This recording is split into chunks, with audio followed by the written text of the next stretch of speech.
Masyarakat di 3 kampung atau desa di kawasan Kuta Cotgli, Aceh Besar terancam gagal panen. Tidak adanya aliran sumber air untuk mengaliri sawah-sawah di sana membuat kondisi tanah di persawahan tersebut mengalami kekeringan hingga terancam gagal panen. Bahkan bibit padi yang disemai terancam layu akibat kekurangan air di persawahan tersebut. Masyarakat di 3 kampung tersebut berharap adanya bantuan irigasi ataupun sumur bor agar persawahan yang luasnya mencapai 150 hektar itu bisa dialiri air. Desa Keruweng, Desa Cabayu, Desa Gelejai. Kita 50, kampung tetangga 50, berarti kalau kita jauhin 3 kampung berarti 150 hektar. Karena kami sering terjadi gagalan panen di sini. Gantung hujan, kalau nggak ada hujan nggak ada air berarti. Harapan kami sama pemerintah itu meminta irigasi. Kalau nggak ada irigasi, sumur bor bisa juga.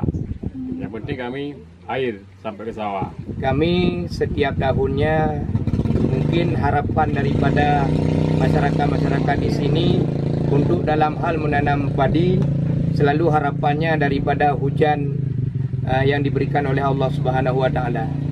Namun kadang-kadang dalam 5 tahun kami melaksanakan kegiatan pertanian, mungkin ada 2 tahun yang dapat kami hasilkan panennya.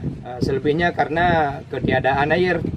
Mungkin kalau kita bilang setiap tahun, iya, karena harapan kami seperti yang telah disampaikan, harapan kami dari bulan 11, bulan 12 itu ada air. Kebetulan tahun ini bulan 11-nya ada air, tapi bulan 12-nya lagi kemarau ataupun hujannya tidak ada.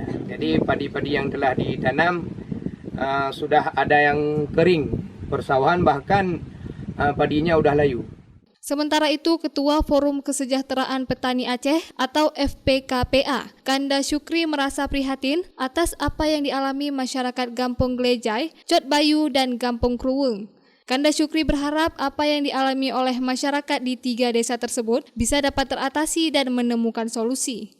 Kita di kawasan Aceh Besar, saya juga bahagian daripada masyarakat Aceh Besar, karena ada informasi bahwa ada lahan yang terhantar sekitar 150 hektar itu tidak ada air, sedangkan mata pencarian masyarakat, saya dengar dari masyarakat sini, ketergantungan hidup mereka itu pada petani. Namun sering terjadi gagal, itu faktornya adalah sumber airnya yang tidak ada. Jadi atas dasar itulah saya hadir kemari, artinya kita mencari informasi, mencari data, nantinya bila pun kita sampaikan kepada Bapak Bupati, Pak Gubernur, dan seluruh Dewan, artinya kita telah melihat fakta di lapangan. Karena masyarakat di Aceh Besar ini adalah sangat ketergantungan daripada hasil pertanian. Dari Aceh Besar, Lala Nurmala melaporkan untuk Puja TV Aceh.